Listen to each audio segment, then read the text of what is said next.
Hello everyone, this is your instructor in pricing strategy.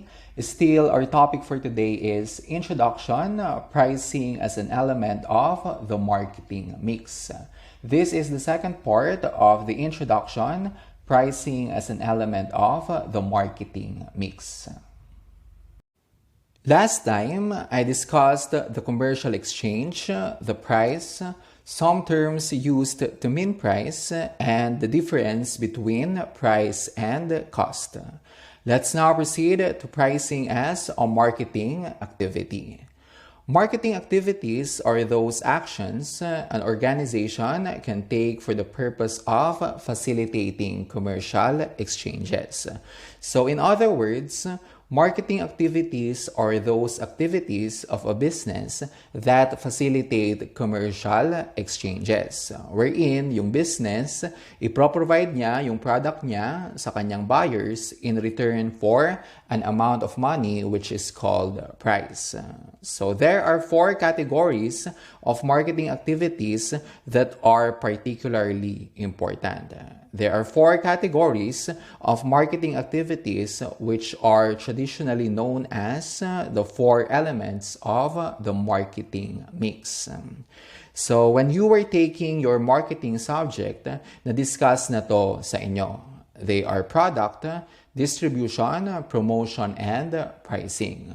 So if you use the term place for the activities of distribution, the four elements of the marketing mix can be referred to as the 4Ps. Ang four elements of the marketing mix ay product, distribution, promotion, and pricing. But if the word place is used instead of distribution, pwedeng tawagin yung four elements of the marketing mix na 4Ps. Of course, yung 4Ps ay product, place, promotion, and price or pricing. Yung 4Ps, yon ay mnemonics. Mnemonics, para madali nyong tandaan yung product, place, promotion, and price or pricing. Yung 4Ps ay useful sa marketing students, sa marketers, at sa business kasi nga ito yung basic concepts na dapat tandaan para ma-market yung product ng business. Dito sa product or product activity, hindi lang naman yan yung paggawa o pag-manufacture ng product. Hindi lang naman yan yung pag-design ng product. Of course, kasama din dyan yung pangalan ng product at yung packaging ng product. So we can say that the product here pertains to designing, naming, and packaging goods and or services. So ang ginamit ko dito ay and/or. Kasi nga, there are businesses that offer both goods and services. But there are also businesses that only provide goods but not services. And of course, there are also businesses that only provide services but not goods. That's why I use and/or. So why do businesses design, name, and package their products?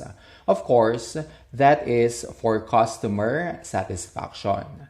They should satisfy the needs and wants of their customers. Alam nyo naman na siguro yung pinagkaiba ng needs and wants. Needs are the things that are necessary for survival. So they are necessary in order for you to live, such as food, water, air, shelter, etc.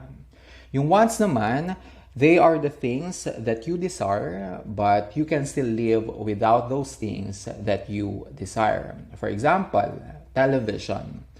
You desire a flat screen television na may size na 60 inches. You want that television pero mabubuhay ka pa rin without that television. So basically, that's the difference between needs and wants. Next, distribution. You manufacture a product, you design it, you name it, and you package it. But that product would be useless if you would not make the product available to your customers. So distribution pertains to make the product available or to making the product available at the times and places that customers want. Next, promotion. Promotion means communicating about the product and or the organization that produces it. So in order for you to sell your product faster and to sell more products, then you should promote your product to your customers.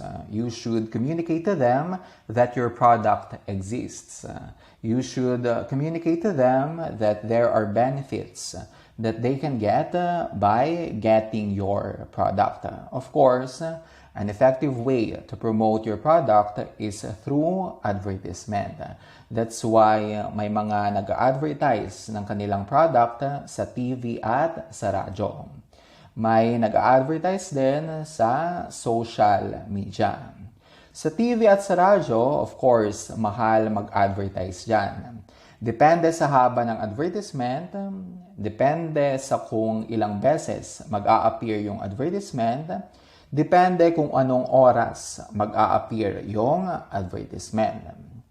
Kapag mas mahaba yung advertisement, of course, mas mahal. Kapag ilang beses mag-a-appear yung advertisement, of course, mas mahal. Kapag sa gabi nilagay yung advertisement, of course, mas mahal kasi nga prime time rate. But if the advertisers have limited fund for advertisement, then they can advertise on social media. Since they can advertise there for free as long as they have internet connection. Kung meron man silang babayaran, malayong maliit yon compared doon sa thousands or millions of money na magagastos nila if they advertise on TV and radio. Next, pricing. Pricing means determining what must be provided by a customer in return for the product. So it's about setting the price of the product that the business charges to its customers. Of course, kailangang mag-set ng price ng product kasi yung price ng product, yun yung ita-charge sa customers. In return for the product na nabili o nakuha ng customer, kailangang bayaran ng customer yung price ng product. Take note that there is an important way in which pricing differs from the other three elements of the marketing mix. Since yung pinag-uusapan dito ay pricing as a marketing activity, ano yung pinagkaiba ng pricing sa other elements of the marketing mix? Ano yung pinagkaiba ng pricing sa product activity, distribution, at promotion? The product, distribution, and promotion are all part of the process of providing something satisfying to the customer. In other words, these are elements that are involved in providing a product that meets the needs and wants of the customers. So yung product activities, they are concerned with design and packaging of the product itself. Yung distribution naman, it involves getting the product to the customer. At yung promotion, it involves communicating the product's existence and benefits to existing customers and potential customers. So all of these marketing activities contribute to the product being of value to customers. Ibig sabihin, itong tatlo, yung product, promotion, at distribution, they create value to the customers. Sir, ano ba yung ibig sabihin ng value dito? The value refers to the benefits or the satisfaction of needs and wants that a product provides to customers. Again, those three elements, product, distribution, and promotion, create value. Sa pag-create ng value, natural, nagagastos yung business. Mag-i-incur siya ng cost. There's no such thing as creating a value without incurring a cost. So kapag gusto ng business na mag-create ng value, then dapat willing ang business na mag-incur ng cost. Sa pag-design pa lang ng product, of course, may gastos na ang business. What more kapag i-distribute pa at i-promote pa yung product. So, mas magastos na. So, for a business to create a value, it must incur a cost. On the other hand, pricing is not primarily concerned with creating value. Sir, kung hindi siya nakakapag-create ng value, ano yung role ng pricing? Ang role ng pricing is that it is involved with harvesting the value created by the other marketing activities. So, kung yung tatlo nakakapag-create ng value, ito namang pricing nag-harvest ng value. It captures the value. It harvests the value. So, in what way? Diba, kapag may presyo na yung product at nabenta na to, makakatanggap yung business ng pera, an amount of money. So, the price produces revenue. Nakakapag-produce ng revenue yung price. That's why the price harvests value. Sabi ni Philip Kotler, the price is the marketing mix element that produces revenue. The others produce costs.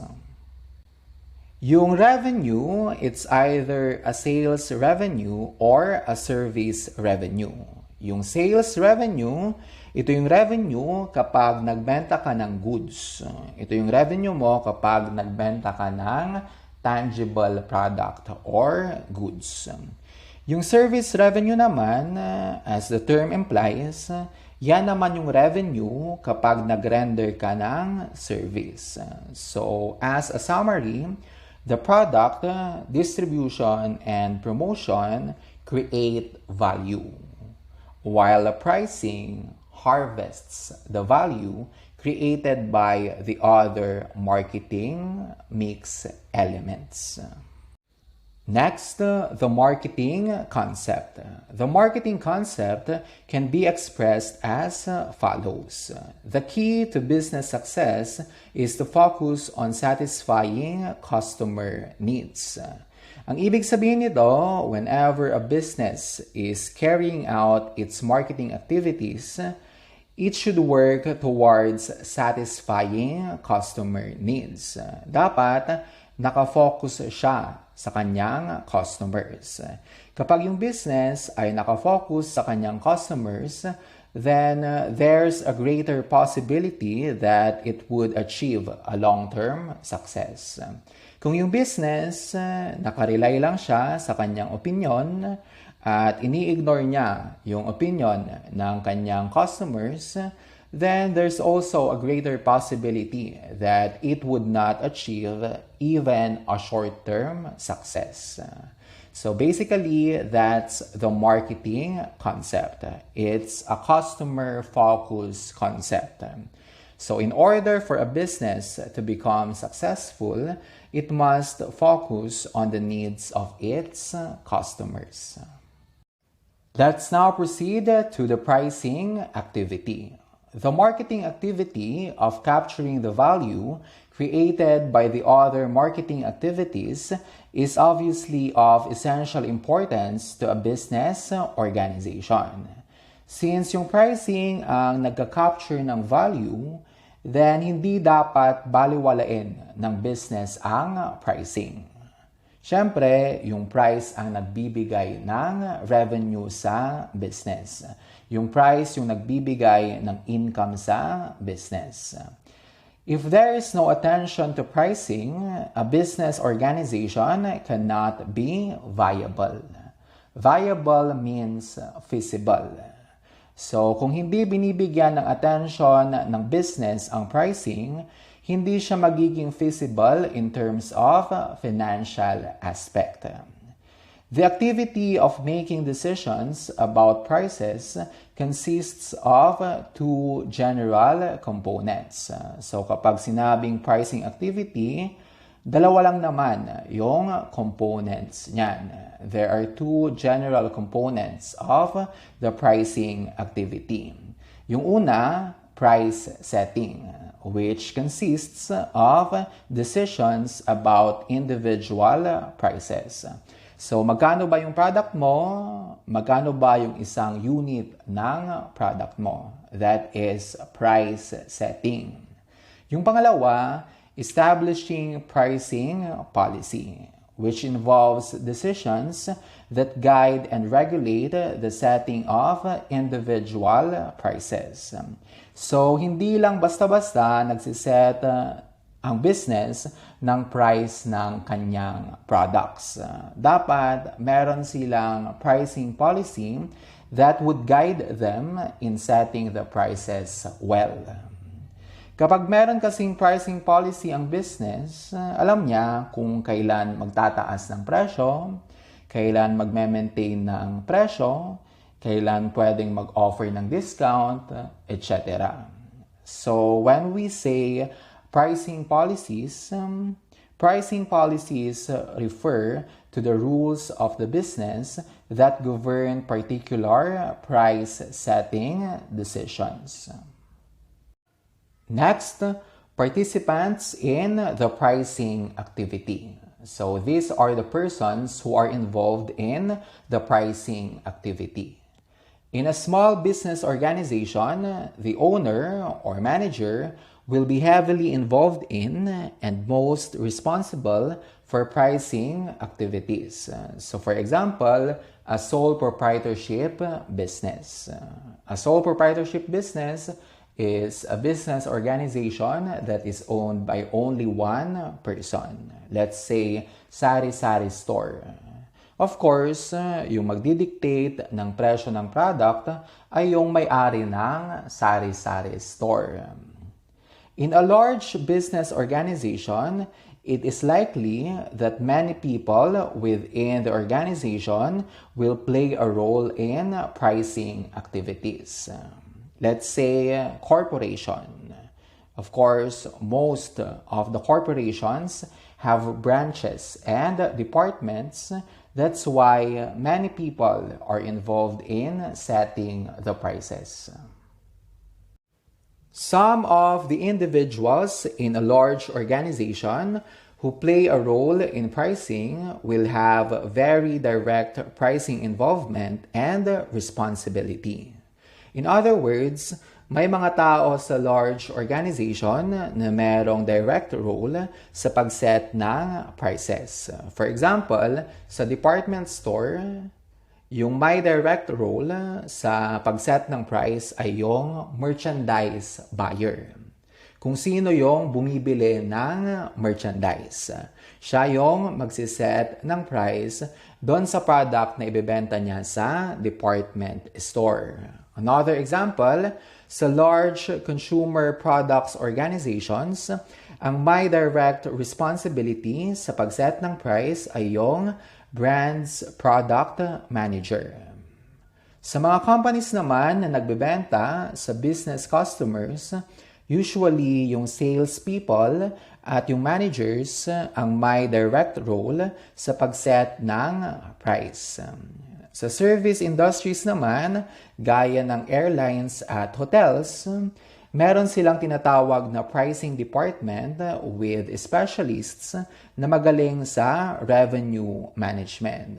So itong mga specialists na to, marami silang alam or meron silang alam na techniques sa pagset ng price na usually ginagamit sa service industries gaya ng airlines at hotels.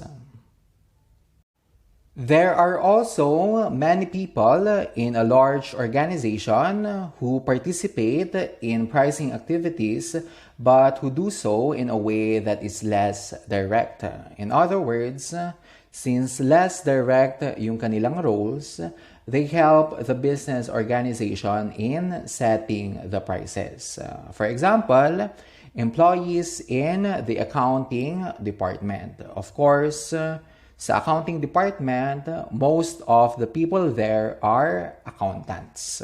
Okay? So yung mga accountants, sila yung nagbibigay ng information about sa cost ng product at cost ng operations na involved sa pagbenta at pag-distribute ng products. Of course, sa kanilang customers. So itong mga accountants na to, they give accurate cost information. And this accurate cost information is essential for effective price setting. Another example, lawyers and others in the legal department. So ito yung mga lawyers at yung mga nasa legal department. So sila yung gumagawa ng legal at ethical guidelines sa pag-set ng prices. Of course, lawyers yung mga yan, so alam nila kung yung price ba ay in compliance with relevant laws and contracts. Again, their roles are less direct.